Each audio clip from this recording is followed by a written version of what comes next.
Të moshuarit në Kosovë, shpesh në gjendje të rënduar shëndetësore, detyrohen të ngjiten shkallëve të zyrave për të dëshmuar se janë gjallë, vetëm për të vazhduar të marrin një pension minimal, që shpesh herë nuk mbulon as barë në atë më shpenzimet e tjera. Shumë prej tyre përballen me vuajtje fizike dhe mungesë informacioni për zgjidhje më të lehta. Ndërsa nga ana tjetër, Ministria e Financave thekson se ekzistojnë ekipe mobile që nga gushti 2023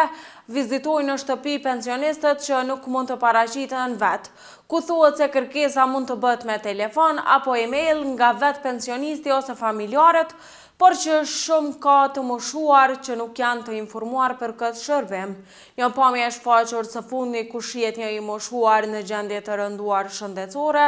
shkallëve të objektit përkatës kanë gjallur reagime të shumta, e në të cilat kërkohet ndryshimi i ligjit për paraqitje të pensionistëve çdo 6 muaj.